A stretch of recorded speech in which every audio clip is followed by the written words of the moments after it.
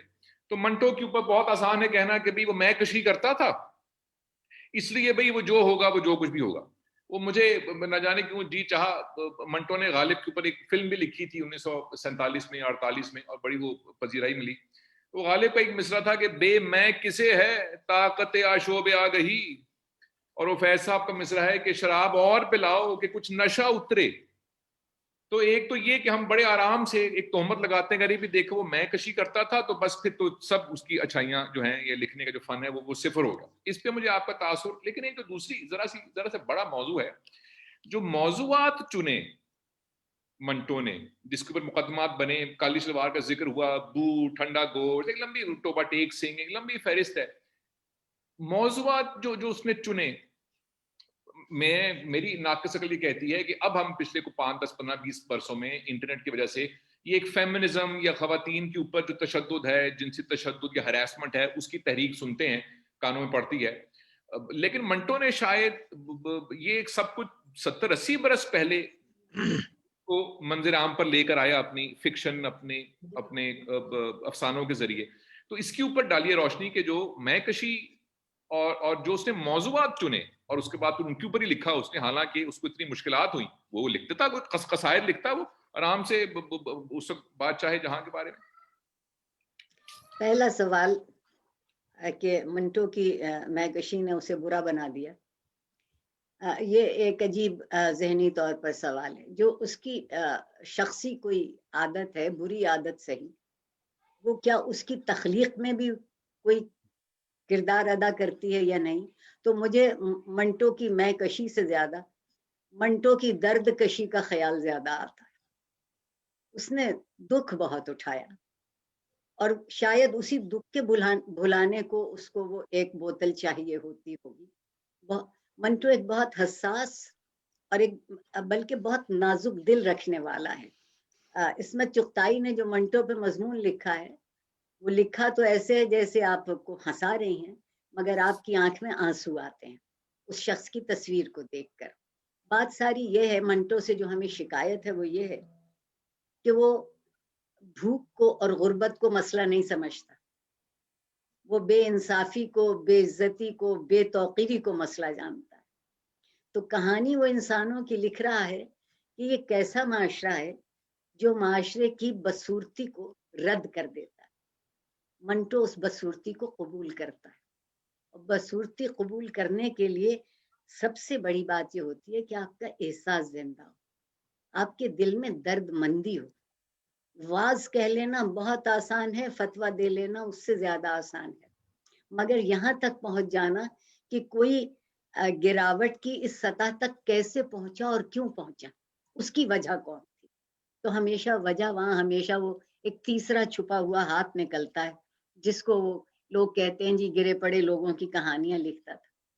وہ کہانیاں لکھتا ہے سچے لوگوں کی، جیسی ان کی زندگی ہے ویسے ہی سامنے آتی ہے، منافقت نہیں ہے، وہ اس پر کوئی رنگ نہیں چڑھاتا۔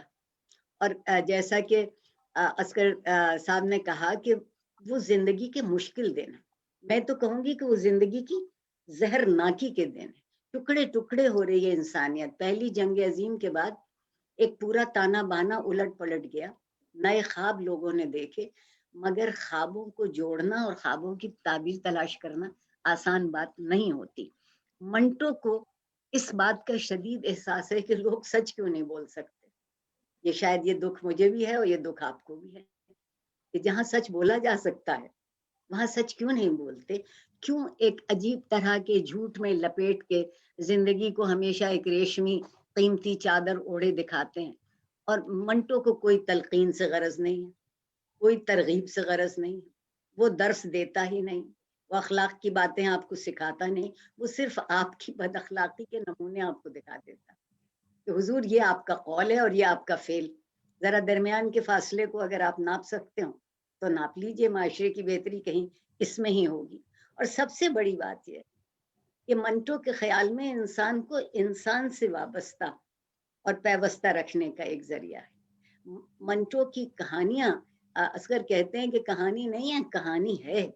اس نے ایک بہت سی چھوٹی بات سے ذہن کے جو مختلف متضاد کیفیتیں ہیں ان کو کھل کے سامنے لے آیا کہ یہ معاشرہ ایک فرد کی وجہ سے یا کچھ فرد کی وجہ سے ذلیل و خوار نہیں ہو رہا ہے، یہ معاشرہ اکثریت کی بے حسی کی وجہ سے خوار و خستہ ہو رہا ہے۔ اور بے حسی کیوں ہے؟ کہ جسے میسر ہے سب کچھ، وہ اس کی طرف دیکھتا ہی نہیں جس کو میسر نہیں ہے، نہ اسے اس کی فکر ہے کہ اسے میسر کیسے ہوگا۔ تو جب منٹو کے ذہن میں یہ سوال آئیں گے تو بہت ظالم منظرنامہ سامنے آئے گا، ایک خوبصورت منظرنامہ سامنے نہیں آ سکتا۔ اور کمال کی بات یہ ہے کہ وہ لوگوں کی انتہائی غیر شریفانہ زندگی کی کہانیاں انتہائی شریفانہ زبان میں لکھتا ہے۔ آپ دیکھیے کہ اس کے لفظ کم ہیں مگر اس کے لفظ بھرے ہوئے ہیں یا غصے سے یا شدت سے یا نفرت سے، مگر ہاتھ لگائیے تو مخمل کی طرح لگتے ہیں۔ آپ کے احساس کو یہ محسوس نہیں ہوتا کہ وہ آپ کو کیا بتا رہا ہے اور وہ کیوں یہ موضوع چن رہا ہے۔ جیسے آپ نے کہا، وہ معاشرے کو چونکانا نہیں چاہتا، اسے چونکانے کی اس معاشرے کو ضرورت ہی نہیں پہ، وہ تو صرف معاشرے کے آہستہ آہستہ سے ورق اتارتا ہے کہ آپ نے یہ چاندی کا ورق لگایا تھا، یہ ریشم کی چادر چڑھائی تھی، ذرا اس کو ہٹا کے دیکھ لیتے، اور پھر اس کے نیچے سے جو اس کو زندگی، بیمار ذہنیت کی زندگی ملتی ہے۔ منٹو کو شکایت بیمار ذہنیت سے، بیمار عمل سے نہیں۔ ذہنیت اگر صحیح ہو تو ٹھوکر کھا کے آدمی سنبھل جاتا ہے، اور اگر کہیں ذہنیت کو ہی سامنے نہ لائیں اور زندگی کی تفسیر جو ہے وہ ہم ایک دو رخی تفسیر لکھتے رہیں، کہیں کچھ کریں کچھ، سمجھیں کچھ اور زبان ہماری کچھ اور کہتی رہے، اس کو یہ جھوٹ پسند نہیں۔ جو میری سمجھ میں منٹو آتا ہے اسے جھوٹ سے نفرت ہے، اسے ساری بے انصافی سے نفرت ہے، اس کو یہ نفرت ہے کہ آپ لوگوں کی مجبوری کو نفرت کا نشانہ بنا لے۔ سوچئے کہ وہ کس جبر میں کیا کر رہے ہیں۔ اور ہمارے ہاں جبر جو ہے وہ معاشرے میں کبھی مذہب کے نام پہ، کبھی منصب کے نام پہ، کبھی سیاست کے نام پہ، کبھی علم کے نام پر جی بھر کے اثر کرتا ہے، اور جن تک یہ سب کچھ پہنچنا چاہیے تھا وہ معاشرہ اس کے لیے تیار نہیں ہے کہ اس کو پہنچا سکے۔ تو منٹو سے خفا ہونے کی بجائے منٹو جیسا درد مند دل سینے میں رکھ کے اس کی کہانی پڑھیے تو آپ کو نظر آئے گا کہ منٹو صرف ہم سے یہ کہہ رہا ہے کہ حضور آپ اس سے بہتر کر سکتے تھے، آپ کی توجہ کہیں اور بھی ہو سکتی تھی۔ ہم نے کیا دیکھا؟ منٹو کا ظاہر دیکھا، ہم آج بھی ظاہر ہی دیکھتے ہیں، منٹو کے باطن تک نہیں اترے۔ اور منٹو نے کیا کیا؟ معاشرے کا ظاہر نہیں دیکھا، معاشرے کے اندر بہت گہرا اتر گیا۔ میرا جی چاہا ایک دم سے مجھے یاد آیا وہ جاوید اختر کا شعر، مجھے لگتا ہے آپ کی گفتگو سن کے کہ شاید منٹو کے لیے لکھا انہوں نے کہ جو بات کہتے ڈرتے ہیں سب، تو وہ بات لکھ، اتنی اندھیری تھی نہ پہلے کبھی رات، لکھ جن سے قصیدے لکھے تھے پھینک دے وہ قلم، پھر خون دل سے سچے قلم کی صفات لکھ۔ مجھے لگتا ہے کہ شاید منٹو کے لیے یہ منٹو ہی کے لیے ایسا ہی کر گیا، ایسا ہی کر گیا۔ سید صاحب، منٹو کی عمر کوئی 21 22 23 برس تھی جب اس نے ترجمے کیے روسی ناولسٹ کے بھی، وکٹر ہیوگو کے بھی۔ اس کے بعد پھر جب پارٹیشن ہوئی پھر وہ لاہور آئے، پھر یہاں آ کے ظاہر وہ ایک سلسلہ شروع ہوا کہ روز ایک کہانی لکھنی ہے 25 30 35 روپے کے لیے۔ مجھے یاد ہے کہ فیض صاحب یہ کہا کرتے تھے کہ جو پہلی کتاب تھی فیض صاحب نقش فریادی، اس کو وہ رد کر دیا کرتے تھے، کہہ رہے بھائی وہ تو ہماری جوانی کی، ہم نے تو اس میں عشق محبوب کی بات کی ہے، اس کے بعد کچھ پختگی آئی شاعری میں۔ تو میرا سوال آپ سے یہ ہے کہ منٹو کا جو کام ہے، جو تخلیق کی سفر ہے، وہ بھی بدلا ساتھ ساتھ یا وہ کچھ ایک طرح سے رہا یا اس میں کوئی سختی آئی آگے جا کر, کوئی نرمی آئی آگے جا کر, کوئی پختگی آئی آگے جا کر, یا اس کا جو ایک رو تھی وہ ایک طرح سے ہی بہتی رہی؟ منٹو کا جو تخلیقی سفر ہے مسلسل ارتقا پذیر ہے. اس کی وجہ اس کے ارد گرد کے جب حالات بدلتے جا رہے ہیں تو وہ بھی بدلتا جا رہا ہے. اور حالات کیسے بدلے اس کا بہت واضح ہے.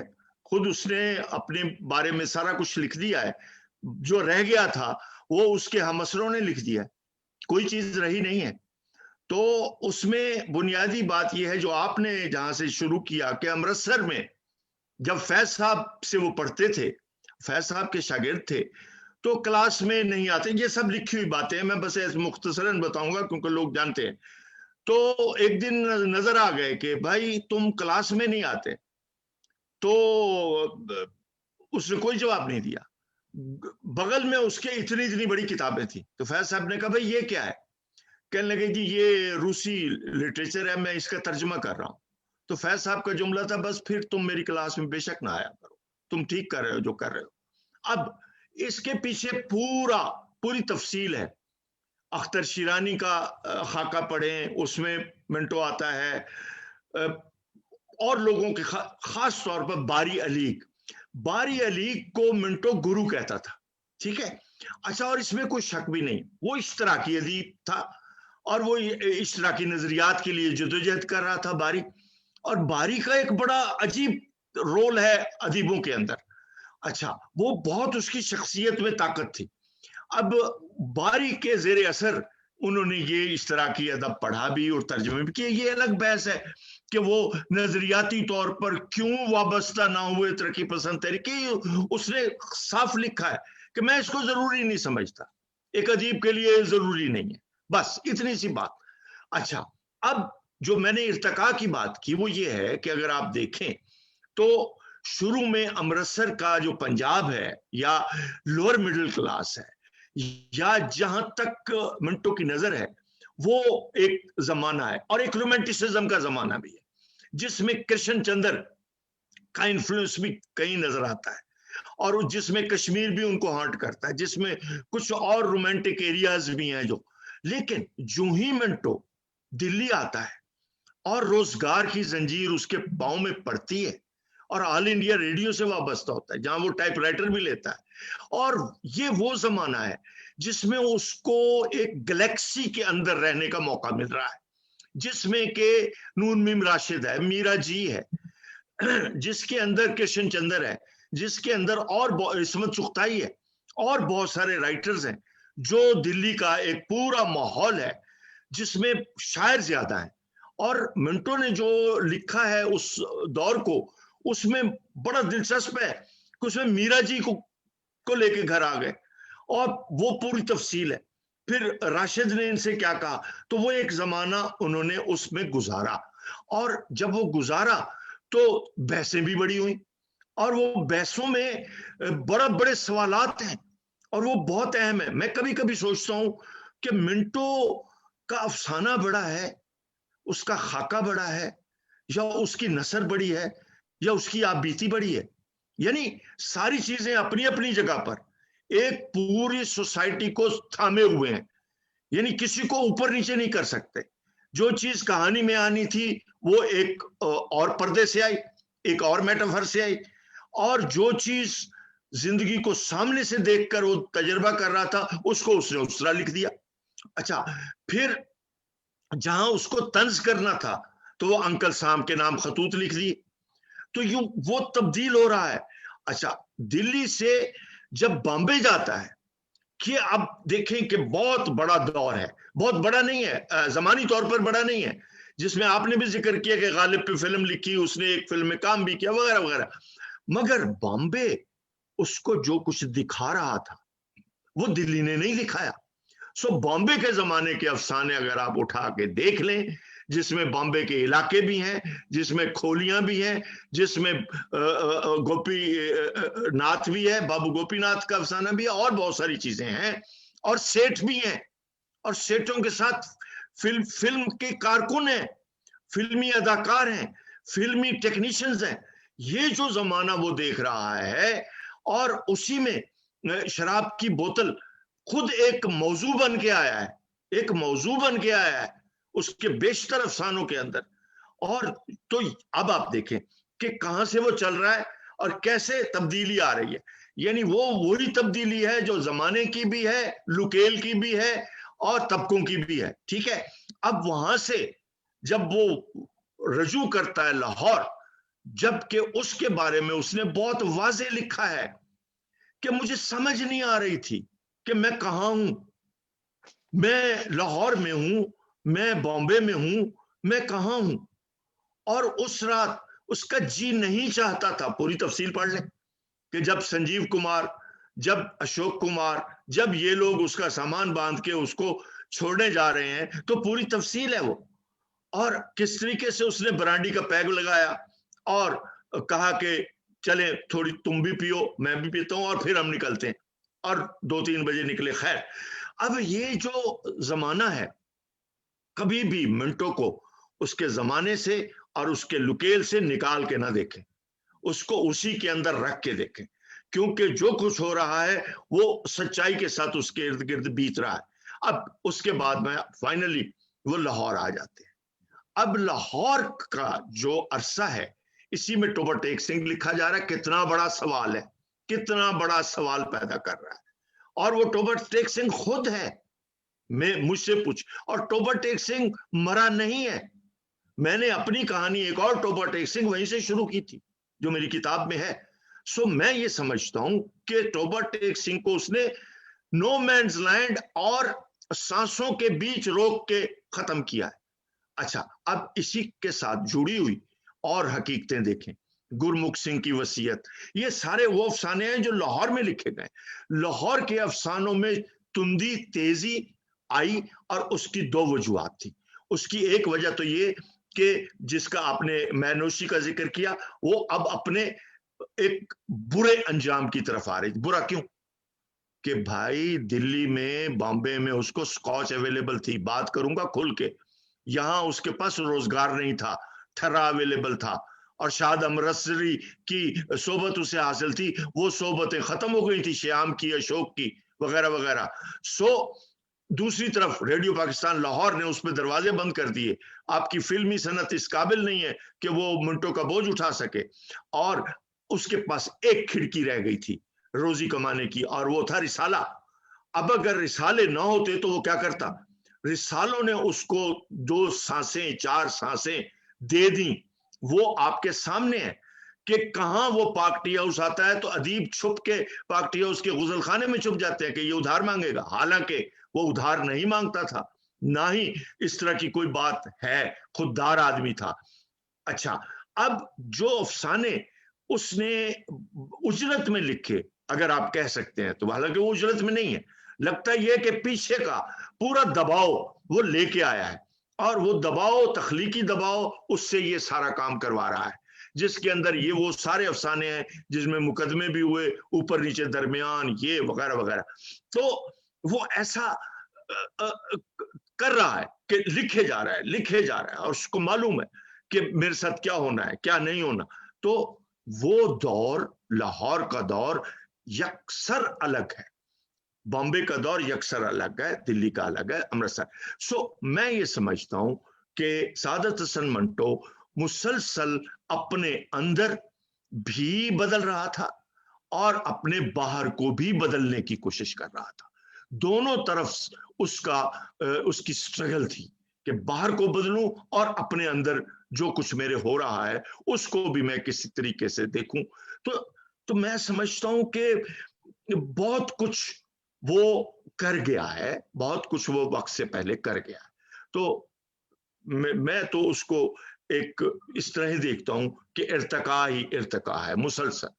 اور اس ارتقا کا آخری جملہ کہ اگر اس کو اگلے 10 سال مل جاتے، ظاہر ہے اگر کی ضرورت نہیں ہے، کیوں ملتے، ٹھیک ہے، تو پھندنے جو تھا سوریلزم کا بابا آدم تھا.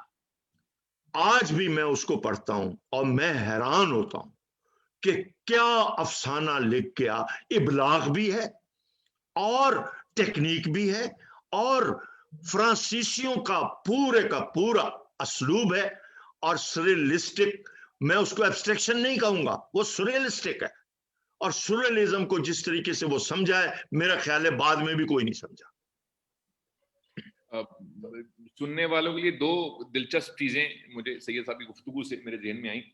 وہ نون میم راشد صاحب سے منٹو کی انبن ہوئی تھی آل انڈیا ریڈیو میں. تو منٹو صاحب جو تھے وہ چونکہ ذرا سے ان کا ایمان کی حرارت تھی تو وہ استعفیٰ دے دیا انہوں نے. اور اگر آپ میں سے بہت سارے ساتھی جو ہیں وہ معتبر جوہلا ہیں اور وہ نون میم راشد کو بھی نہیں جانتے تو آپ ابھی یوٹیوب کھولیے اور ضیاء محی الدین صاحب کی زندگی سے ڈرتے ہو جو انہوں نے پڑھی وہ پڑھیے تو آپ کو پتہ لگے کہ نون میم راشد کون تھے. تو بڑی دلچسپ بات. اور اگر آپ نے یوٹیوب کھول ہی لیا ہے تو ضیاء محی الدین صاحب نے منٹو کا افسانہ ٹوبہ ٹیک سنگھ بھی پڑھا ہے تو وہ بھی ضرور سنیے. اور دلچسپ بات یہ کہ منٹو نے یہ افسانہ پاگل خانے میں لکھا تھا جب ان کی اہلیہ صفیہ نے ان کو کچھ عرصے کے لیے وہاں جمع کرا دیا تھا یہ سمجھ کے کہ شاید یہ اس سے کچھ فرق پڑے گا. ڈاکٹر صاحبہ ایک اور منٹو کی کتاب کے شروع میں یہ لکھا ہے، مجھے نہیں معلوم اس میں یہ کسی میں، کہ یہ مت کہو کہ 1 لاکھ مسلمان اور 1 لاکھ ہندو مر گئے بلکہ یہ کہو کہ 2 لاکھ انسان مر گئے. لیکن یہ حقیقی المیہ نہیں ہے. حقیقی المیہ یہ ہے کہ نہ قاتل اور نہ ہی مقتول کسی چیز کا حساب رکھتے ہیں. لوگ یہ سمجھتے ہیں کہ وہ بندوق کے ذریعے مذاہب ختم کر سکتے ہیں. مذہب، ایمان، یقین، عقیدہ یہ سب جسم میں نہیں روح کے ساتھ رہتے ہیں. چھریوں اور بندوقوں سے انہیں کیسے فنا کیا جا سکتا ہے. میں نے یہ 3 سطریں پڑھی، صرف 3. تو میرا سوال آپ سے یہ ہے، اب ظاہر افسانے ان کے، کہ جو زبان پہ قدرت ہے منٹو کو، کہ جو لفظ ہے انگریزی میں کہتے ہیں لوڈڈ ورڈ، کہ جیسے ہر لفظ جو ہے وہ ایک بھری بندوق کی طرح ہے. کوئی عام شخص یہی بات کہے تو اس کا اثر نہیں ہوگا. جب منٹو یہ لکھے کہ یہ مت کہو کہ 1 لاکھ ہندو 1 لاکھ مسلمان مر گئے، یہ کہو کہ 2 لاکھ انسان مر گئے، تو اس کا اثر بہت زیادہ ہے. تو منٹو کے پاس جو یہ قدرت ہے الفاظ کے اوپر، اس کے بارے میں کچھ ہمیں بتائیے. میں ضرور اس کی جو میری سمجھ میں آتی ہے وہ بات کروں. اور اصغر ندیم سید نے بہت اچھی طرح ان کا ایک احاطہ کیا. پہلی بات تو یہ کہ ہر زندہ شخص ارتقاء میں رہتا ہے. وہ شخص تو مر جائے گا احساس اور تخلیقی احساس کی سطح پر، جو بدلے گا نہیں. لاہور کا منٹو اس لیے مختلف ہے کہ اس سے پہلے تو منٹو کے سامنے جو کچھ ہو رہا تھا وہ معاشرے کا کرب اور تھا. 1947 نے اس میں خون کی ندیاں بہا دی. گولیاں ٹافی سے زیادہ سستی ہو گئی، چھریاں لفظوں سے زیادہ استعمال ہونے لگی. تو منٹو کے سامنے جو ایک آگ اور خون کا دریا بہا، اس نے اس کے احساس کو بہت متاثر کیا ہے. اور پھر ایک جمی جمائی زندگی چھوڑ کر وہ لاہور کی محبت میں یا پاکستان کی محبت میں جب یہاں آتے ہیں تو انہیں کسی صورت بھی کوئی قبول نہیں کرتا. نہ منٹو ایک بحیثیت شخص، نہ منٹو بحیثیت ایک فنکار، نہ منٹو بحیثیت ایک انتہائی حساس معاشرے کا فرد. وہ اس طرح کے تضاد میں گھبرانے کے باوجود اپنی ذات سے الگ نہیں ہوتا. وہ جو ہے بات کہ ان کی بیگم نے انہیں جسے اب ہم پاگل خانہ کہتے تھے اس وقت وہاں بھیجا، دراصل ان کے اوپر ایک حد سے زیادہ جذباتی دباؤ تھا جو انہیں مایوسی کی ایک حد تک لے گیا اور وہ اس کو برداشت نہیں کر پا رہے تھے تو اس کے علاج کے لیے گئے. سمجھنے کی بات یہ ہے کہ معاشرہ کسی کو کس حالت میں رہنے دیتا ہے. جو ایک تخلیقی ذہن اور تخلیقی قوت رکھتا ہے، اور جس میں اصغر نے ایک بہت اچھا حوالہ سریلزم کا دیا ہے، جو دھند کے پیچھے جا کے حقیقت کو دیکھ سکتا ہو اور آپ کے سامنے دھند ہی رہتی ہو، یہ بڑے کمال کی جادو کی کیفیت ہے. تو ایسے شخص کو تو زبان بھی وہ چاہیے ہوگی کہ لفظ اس کے احساس کا اظہار بھی بن جائیں اور اس کے احساس کا پردہ بھی. وہ اس کے موضوع شدید ہیں، زبان شدید نہیں ہے. اس کا بیانیہ اپنی جگہ کہیں شدت نہیں ظاہر کرتا، لیکن جن موضوعات پر لکھتا ہے وہ شدید ہے. اور کمال کی بات یہ ہے جو منٹو کی تحریر سے جو میں بہت زیادہ حیران ہوتی ہوں اور ایک خوشی کے ساتھ، کہ جو لفظ جہاں لکھ دیتا ہے بس وہ وہیں کے لیے ہوتا ہے. آپ اس کا مترادف نہیں ڈھونڈ سکتے, آپ اس کی جگہ کوئی دوسرا لفظ نہیں لا سکتے. تو میری سمجھ میں یہ آتا ہے کہ وہ زبان کو اظہار سے زیادہ احساس کا ذریعہ اظہار سمجھتا ہے. جب لفظ حد سے زیادہ احساس کو بیان کرنے لگے تو پھر ان لفظوں کی قدر و اہمیت حد سے سوا بڑھ جاتی ہے. اور پھر ایک بات اور, ہر لکھنے والے, ہر بولنے والے کا اپنا طریقہ اور اپنا انداز ہوتا ہے. منٹو کو ایک تو قدرت یہ ہے کہ رائی برابر کی کہانی کو رائی برابر ہی رہنے دیتا ہے, پہاڑ نہیں بناتا اس کا بالکل. اور لفظ وہ لے کر آتا ہے جو اس رائی کے بوجھ کو بڑھاتے ہیں. وہ کہیں تفصیل نہیں لکھتا, اشارے دیتا ہے.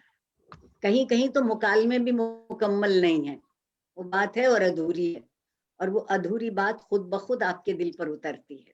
تو یہ کمال یہ ہے کہ وہ لفظ نہ خوبصورتی کے لیے آئے ہیں, نہ کسی دوسرے پہ روب جمانے کے لیے آئے ہیں, نہ کسی کو کوئی سبق دینے کے لیے آئے ہیں. وہ منٹو کے احساس کا وزن اٹھائے ہوئے ہیں, اس لیے اپنی جگہ پہ مستحکم ہے. اور وہ زبان کا مزاج سمجھتا ہے, جو اس کا کردار ہوتا ہے. وہ اوگڑی گڑگڑی جو ہے وہ ٹوبا ٹیک سنگھ والی, یہ بےمانی لفظ نہیں ہے. کبھی سوچئے کہ وہ ان آوازوں سے کیا کہنا چاہ رہا ہے. یہاں لفظ نہیں رہے, یہاں لفظ آوازیں, اور آوازیں اس شخص کی ہیں جس کا احساس بکھر گیا. تو بکھرے ہوئے احساس کے لفظوں کی جو صورت ہے وہ تو نہیں ہوگی, لیکن اس کی تاثیر باقی ہوگی. جی کہیے. سید صاحب, میں نے ایک متنازع سوال پوچھنا ہے آپ سے, کیونکہ منٹو کی گفتگو ہو اور کوئی تنازع نہ ہو, کوئی ہمارے اوپر کوئی فتویٰ نہ لگے, ارے پھر لطف نہ آیا. وہ یہ کوئی ہے, بات نہیں ہو. بالکل میں پیشگی اپنی جہالت کا اعتراف کرتا ہوں.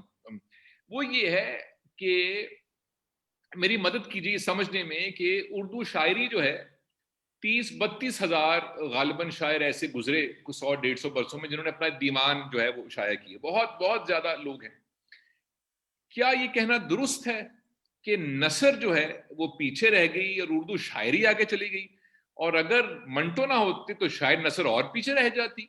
میں ایک بہت بری بات کر رہا ہوں کہ نثر اور شاعری کا مقابلہ کرا رہا ہوں, بل میری مدد کیجیے. بہت سارے نوجوان ایسے ہیں, بشمول میرے, میں ہرگز نوجوان نہیں ہوں, کہ جو نثر انہوں نے بہت کم پڑھی, شاعری شاید اس سے زیادہ پڑھی. کہ شاعری میں ایک رومانس ہے, فیض ہے, اقبال ہیں, غالب ہیں, میر ہیں, ذوق ہے, لمبی فہرست ہے. نثر نگاری 2-4 کے علاوہ ہم تک پہنچی نہیں. غالباً قصور ہمارا ہوگا. غلام عباس کو پڑھ لیا, منٹو کو پڑھ لیا بس. تو میری مدد کیجئے. نثر جی میں آپ کو یہ بہت اہم سوال ہے, آپ نے کوئی تنازعہ نہیں اٹھایا, یہ بڑا بنیادی اردو ادب کے حوالے سے بڑا اہم سوال ہے. اب اس میں بنیادی بات یہ ہے کہ کہا یہ جاتا ہے کسی بھی زبان کی جو عظمت ہے, اس کا جو فنیس ہے, جینیس ہے, وہ شاعری میں آتا ہے. اس کی کئی وجوہات ہیں, لیکن ساتھ ہی یہ بھی کہا گیا ہے کہ زبان بڑی تب ہوتی ہے جب اس میں فلسفہ, فکر, تاریخ, ثقافت اور ادب ہو. ٹھیک ہے, اس کے بغیر زبان کی کینوس بڑا نہیں ہوتا. یہ دو مختلف باتیں. ہمارے ہاں کیا ہوا؟ ہمارے ہاں یہ ہوا کہ اردو زبان کی جب تشکیل ہوتی ہے تو اس تشکیل میں فارسی کا بڑا اہم رول ہے, اور فارسی آئی ہے شاعری کے ذریعے. ٹھیک ہے, اور شاعری کے ذریعے ہی اس نے ہمیں اپنے اندر جو ہے وہ رچا بسایا. تو ان معنوں میں غالب کو دیکھیں تو بے دل کے ساتھ ہے, میر کو دیکھیں تو پیچھے پوری فارسی روایت ہے. اسی طریقے سے اگر آپ مثنوی کو دیکھیں, اگر آپ قصیدے کو دیکھیں, اگر آپ مرثیے کو دیکھیں, تو بنیادی بات یہ ہے کہ غزل تو اس کے بعد آتی ہے. تو یہ اگر آپ اردو کی ابتدائی شکل کو دیکھیں امیر خسرو کی شکل میں, یا اگر آپ کبیر داس کی شکل میں دیکھیں تو کبیر داس 14ویں صدی میں یا 15ویں صدی میں یہ شعر کہہ رہا ہے کہ ماٹی کہے کمہار سے کیوں تو روندھے موئے, ایک دن ایسا آئے میں روندوں گی توئے. ابھی اردو زبان کو زبان کا لفظ نہیں ملا, ابھی اس کو کچھ نہیں کہا جا رہا تھا. سو کہنا میں یہ چاہتا ہوں کہ ہمارے ہاں صوفیاء کی روایت اور ساتھ میں شاعری کی جو کلاسیک ہے, یہ بجا طور پر میں خوش ہو کے پراؤڈ فیل کر کے یہ بات کر رہا ہوں کہ ہماری کلاسیک کی بنیادیں شاعری پہ استوار ہیں، کیونکہ شاعری نے احساس، دردمندی اور فکر اور تخلیق، ان تین چاروں چیزوں کو ملایا اور ملا کے رچاؤ پیدا کیا. تو اس بنیاد پر ہم رچ ہوئے اپنی شاعری کی بیس پہ، اور غالب جیسا، پھر فیض، اقبال، میر وغیرہ وغیرہ، ایک پوری طاقت. اچھا، اب نثر کا کیا ہوا؟ نثر میں پرابلم یہ ہوا کہ نثر بھی ہمیں مل رہی ہے الف لیلا سے، عربین نائٹس سے. اچھا، اور وہ بھی بہت سارے قصے فارسی کے قصے ہیں. اچھا، ان قصوں کا ترجمہ ایک مسئلہ، بڑی مشکل سے ہم باغ و بہار یا دوسرے جو قصے ہیں ان کی طرف آئے. اور خیر، میں اب اس تاریخ میں نہیں جاتا. تو جواب یہی ہے کہ نثر کبھی بھی کمزور نہیں رہی. اور ٹھیک ہے، فکشن ہم نے لیٹ شروع کیا. دنیا میں فکشن دیکھیں، 1814 میں جین آسٹن فوت ہو جاتی ہے، تو اس سے پہلے وہ کام کر چکی ہے. سو ہمارے ہاں کہانی بہت دیر سے آ رہی ہے، اور دیر سے آئی، لیکن پریم چند کے بعد یہ جو 20ویں صدی ہے، اس نے بڑے نام پیدا کیے. آپ کے سامنے ہے، آپ کو پتا ہے، مجھے گنوانے کی ضرورت نہیں ہے. تو ان کا جو اثاثہ ہے وہ بہت بڑا اثاثہ ہے. پریم چند کا اثاثہ، غلام عباس کا اثاثہ، کرشن چندر کا، بیدی کا، اور ان سے ملتے احمد ندیم قاسمی، عصمت چغتائی اور خود منٹو. تو یہ ایک پورا عہد جو اردو نثر کا ہے، یہ بڑا شاندار. اور اس کی بنیاد پر پھر اشفاق احمد ہیں، تو آگے کے لوگ ہیں، تو وہ اس کی تفصیل میں جانے کی ضرورت نہیں ہے. قرۃ العین حیدر کیسے ہیں، عبداللہ حسین کیسے ہیں، وہ نہیں. بہرحال آپ نے سوال بالکل جینوئن کیا. میں صرف ایک بات سوری کہنا چاہوں گا کہ منٹو کو اگر دیکھنا ہو یا اس سے پوچھا جاتا کہ تمہیں کس طرح پہچانا جائے، تو اس نے ایک بات کرنی تھی کہ میرے افسانوں کو طوائف خانوں اور ان کے حوالوں سے نکال کر تاریخ اور سیاست کے تناظر میں دیکھو. اس کا سب سے بڑا افسانہ تاریخ اور سیاست کے تناظر میں ہے. آپ ایک فلم دیکھیں، وائس رائز ہاؤس، 2018 کی فلم ہے، جس میں وائس رائل ماؤنٹ بیٹن کے گھر پاکستان بن رہا ہے، پوری فلم ہے. اور پھر منٹو کے اقتباس نکال کے رکھتے، لگتا ہے کہ منٹو کو پڑھ کے فلم لکھی گئی ہے. حیران کن بات ہے. تو اس کا مطلب ہے اس کا تاریخی شعور بہت اپ ڈیٹ تھا، بہت ٹرانسپیرنٹ تھا، اور بہت زبردست تھا. بس ایک جملہ جو اس فلم میں یوز ہوا ہے کہ جناح صاحب کو، انہوں نے جناح کہا ہے، میں قائد اعظم کہوں گا، نے جب پوچھا ماؤنٹ بیٹن سے کہ ویئر از مائی پاکستان، تم نے تو تاریخ دے دی کہ اس دن ہم انڈیا کو آزاد کر رہے ہیں یا پارٹیشن کر رہے ہیں، تو ویئر از مائی پاکستان. اس نے کہا 2 منٹ رکو.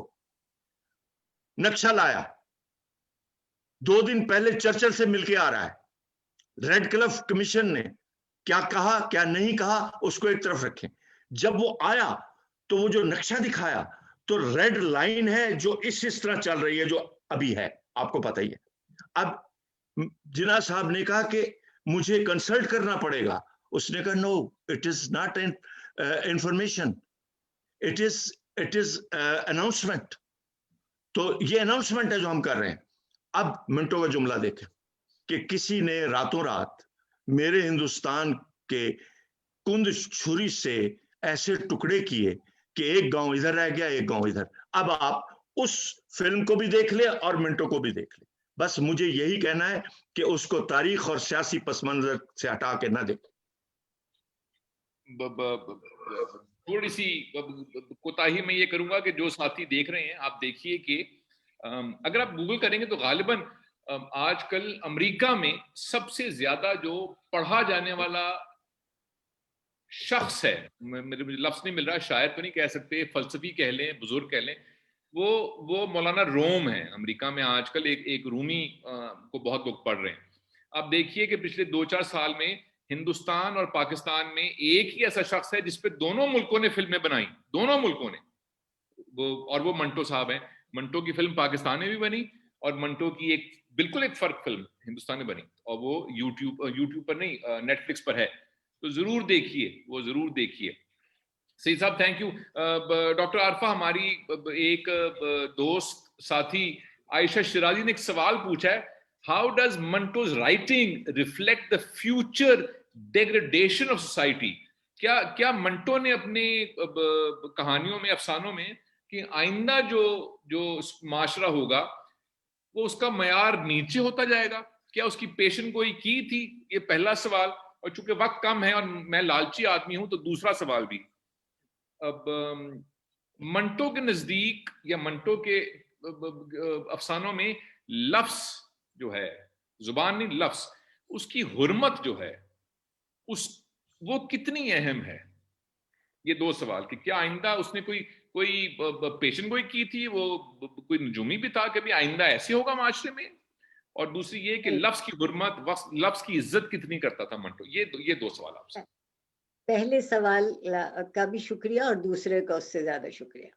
پہلے سوال میں کہ اس نے نہ وہ نجومی تھا نہ پیشین گوئی تھی, وہ اپنے معاشرے کو دیکھ رہا تھا اور اپنے معاشرے کے جو افراد تھے, جو لوگ تھے, ان کی ترجیحات کو دیکھ رہا تھا کہ وہ کس طرف جا رہے ہیں.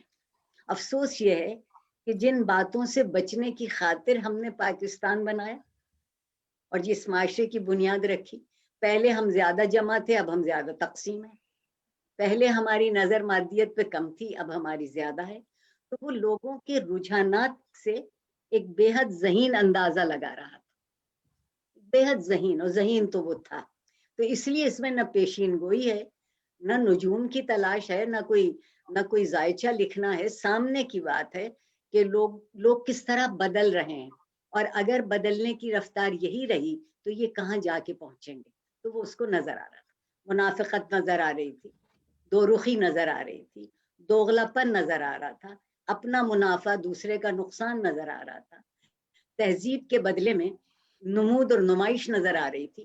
تو اس کا نتیجہ لکھ دینا تو اس ذہین اور حساس آدمی کے لیے مشکل بات نہ تھی.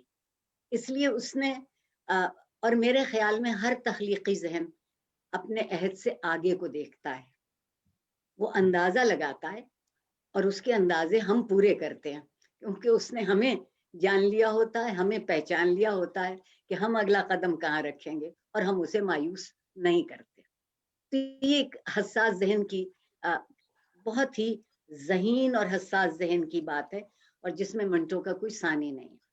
دوسری بات یہ ہے کہ میں ایک زبان کا بہت معمولی طالب علم ہوں, اور میں سمجھتی ہوں کہ زبان کی حرمت کہتے کسے ہیں؟ جو لفظ بولیں اس کے معنی جانتے, جو لفظ بولیں اس معنی کی حیثیت جانتے ہوں, جو لفظ بولیں وہ یہ جانیں کہ کیا وہ کوئی وعدے کا لفظ ہے, پشیمانی کا لفظ ہے, پریشانی کا لفظ ہے, اور اگر وہ لفظ ویسا ہے تو اس کو ویسا ہی رہنے دیجیے. یہ قسمیں کھا کھا کے جو ہم جھوٹ بولتے ہیں وہ لفظوں کی حرمت برباد کرتے ہیں. وعدہ کر رہے ہوتے ہیں, کہتے ہیں میں وعدہ کرتا ہوں, اور دل میں سوچ رہے ہوتے ہیں کبھی یہ پورا نہیں ہوگا, تو لفظ کی حرمت نہیں رہی.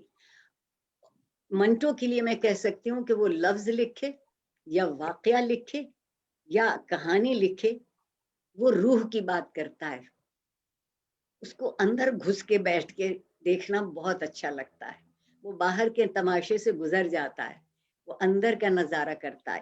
اور جب آپ لفظ کی حرمت نہیں کرتے تو آپ جو کچھ کہتے ہیں اس کے معنی نہیں ہوتے, اس کی بنیاد نہیں ہوتی, اس کا کوئی پس منظر نہیں ہوتا. اور جیسا ابھی اصغر صاحب کہہ رہے تھے کہ یاد رکھیے کہ اس کی تحریروں کا جو ایک جڑا ہوا حصہ ہے وہ اپنے وقت کے واقعات سے ہے.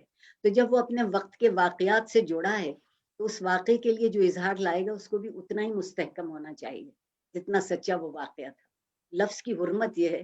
ویسے ہم بہت کمال کے لوگ ہیں, بے آبرو کرنے اور بے عزت کرنے میں مہارت رکھتے ہیں, اور یہی ہم نے کیفیت زبان کے ساتھ کی ہے کہ ہم اس کو بھی بے آبرو کرتے رہتے ہیں. آپ نے سنا نہیں ہے کہ مجھے ایک مس کال مارنا,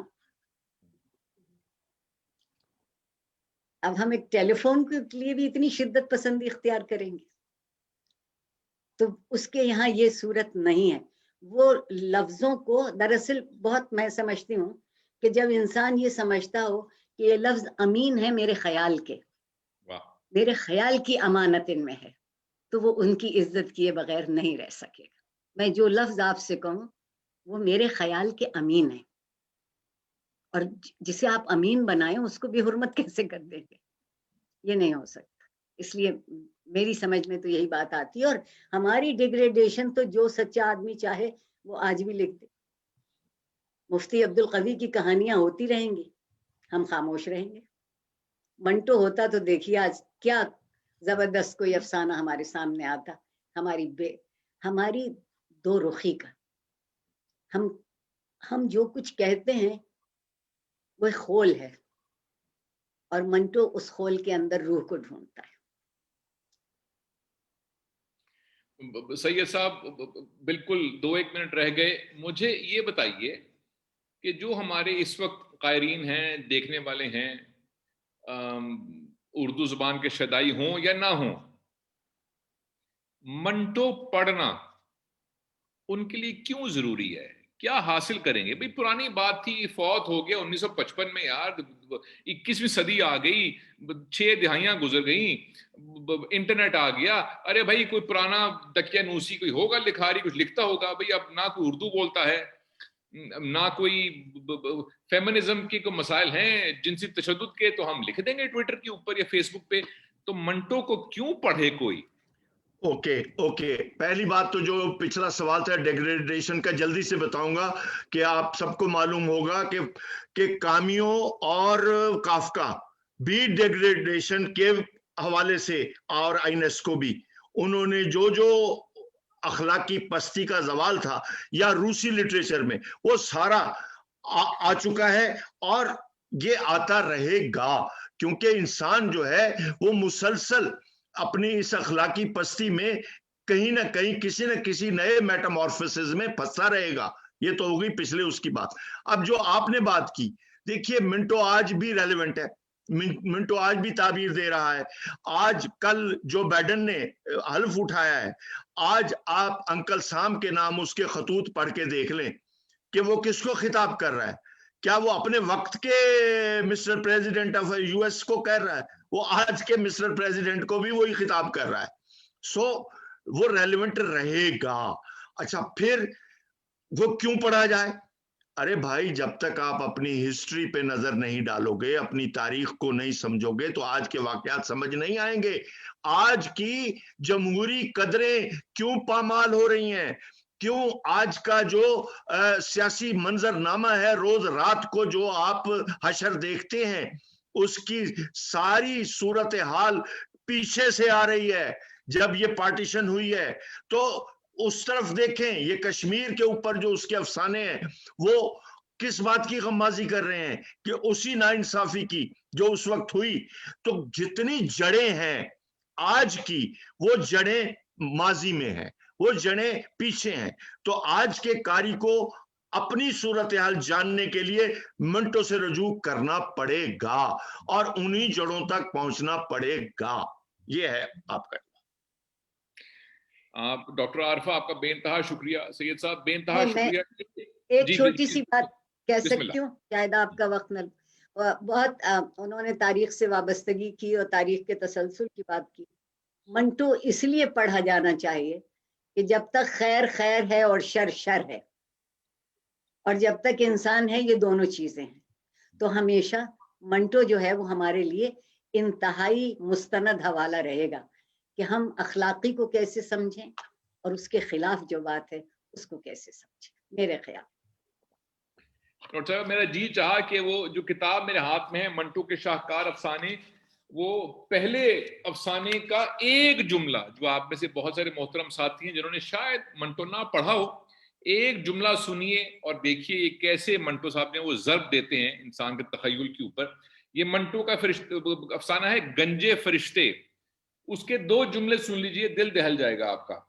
منٹو صاحب لکھتے ہیں، میں ایسی دنیا پر، ایسے مہذب ملک پر، ایسے مہذب سماج پر 1000 لعنت بھیجتا ہوں جہاں یہ اصول مروج ہو کہ مرنے کے بعد ہر شخص کا کردار اور تشخص لانڈری میں بھیج دیا جائے اور وہ دھل دھلا کر آئے اور رحمت اللہ کی کھونٹی پر لٹکا دیا جائے.